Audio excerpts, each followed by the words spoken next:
दक्ष का निमंत्रण पाकर किन्नर नाग सिद्ध गंधर्व और सब देवता अपनी अपनी स्त्रियों सहित चले। विष्णु ब्रह्मा और महादेव जी को छोड़कर सभी देवता अपना अपना विमान सजा करके चले। सती जी ने देखा अनेकों प्रकार के सुंदर विमान आकाश में चले जा रहे हैं। देव सुंदरियां मधुर गान कर रही हैं, जिन्हें सुनकर मुनियों का ध्यान छूट जाता है। सती जी ने विमानों में देवताओं का के जाने का कारण पूछा। तब शिव जी ने सब बातें बतलाई। पिता के यज्ञ की बात सुनकर सती कुछ प्रसन्न हुई और सोचने लगी कि यदि महादेव जी मुझे आज्ञा दें तो इसी बहाने में कुछ दिन अपने पिता के घर जा कर के रहूं, क्योंकि उनके हृदय में पति द्वारा त्यागी जाने का बड़ा भारी दुख था। पर अपना अपराध समझकर वे कुछ कहती न थी। आखिर सती जी भय, संकोच और प्रेम रस में सनी हुई मनोहर वाणी से बोली, पर हे प्रभु, मेरे पिता के घर बहुत बड़ा उत्सव है। यदि आपकी आज्ञा हो तो हे कृपा के धाम, मैं आदर सहित उसे देखने जाऊं। शिव जी ने कहा, तुमने बात तो अच्छी कही, पर मेरे मन को भी पसंद आई। पर उन्होंने नेता नहीं भेजा, यह अनुचित है। दक्ष ने अपनी सब लड़कियों को बुलाया है, किंतु हमारे बैर के कारण उन्होंने तुमको भी भुला दिया। एक बार ब्रह्मा की सभा में हमसे अप्रसन्न हो गए थे, उसी से वे अब भी हमारा अपमान करते हैं। हे भवानी, तुम बिना बुलाए जाओगी तो न शील स्नेह ही रहेगा, न मान मर्यादा ही रहेगी। यद्यपि इसमें संदेह नहीं कि मित्र, स्वामी, पिता और गुरु के घर बिना बुलाए भी जाना चाहिए, तो भी जहाँ कोई विरोध मानता हो उसके घर जाने में कल्याण नहीं होता। शिव जी ने बहुत प्रकार से समझाया, पर होनहारवश सती के हृदय में बोध नहीं हुआ। फिर शिव जी ने कहा कि यदि बिना बुलाए जाओगी तो हमारी समझ में अच्छी बात न होगी।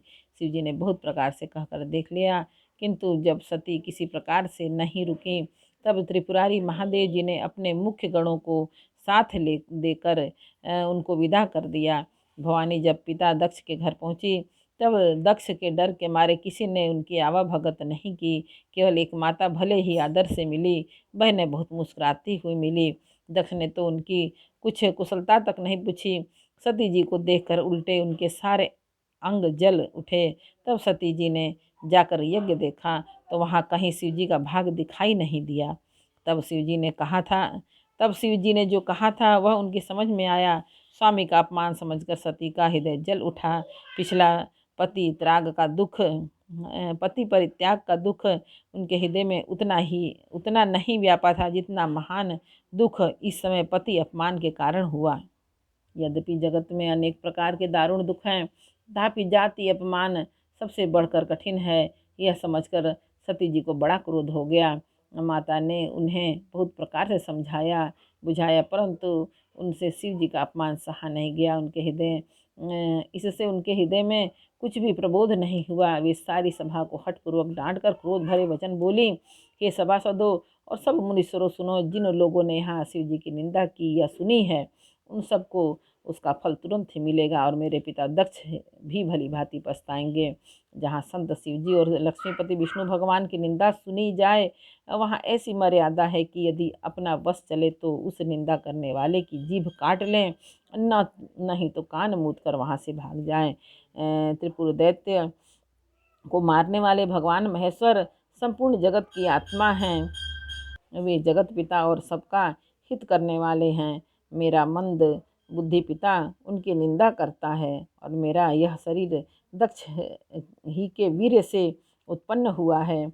इसलिए चंद्रमा को ललाट पर धारण करने वाले वृषकेतु शिव जी को हृदय में धारण करके मैं इस शरीर को तुरंत ही त्याग दूंगी। ऐसा कहकर सती जी ने योगाग्नि में अपना शरीर भस्म कर डाला। सारी यज्ञशाला में हाहाकार मच गया। सती का मरण सुनकर शिव जी के गण यज्ञ विध्वंस करने लगे। यज्ञ विध्वंस होते ही देखकर मुनीश्वर भृगु जी ने उनकी रक्षा की। ये सब समाचार शिव जी को मिले। तब उन्होंने क्रोध करके वीरभद्र को भेजा। उन्होंने वहां जाकर के यज्ञ विध्वंस कर डाला और सब देवताओं को यथोचित फल दंड दिया। दक्ष की जगत प्रसिद्ध वही गति हुई जो शिवद्रोही की हुआ करती है। यह इतिहास सारा संसार जानता है, इसलिए मैंने संक्षेप में वर्णन किया है। सती ने मरते समय भगवान हरि से यह वर मांगा कि मेरा जन्म जन्म में शिव जी के चरणों में अनुराग रहे। इसी कारण उन्होंने हिमाचल के घर जाकर पार्वती के शरीर से लिया शरीर में जन्म लिया। जब से उमा जी हिमाचल के घर जन्मी तब से वहाँ सारी सिद्धियाँ और संपत्तियाँ छा गई। मुनियों ने जहाँ तहाँ सुंदर आश्रम बना लिए और हिमालय ने उनको उचित स्थान दिए। उस सुंदर पर्वत पर बहुत प्रकार के सब नए नए वृक्ष सदा पुष्प फल युक्त हो गए और वहाँ बहुत तरह की मड़ियों की खानें प्रकट हो गई। एक बार बोलो रामायण मैया की जय। बालकांड का 5 दोहा समर्पयामि भगवान। जय श्री राम जानकी पवन पुत्र हनुमान। जय बजरंगबली।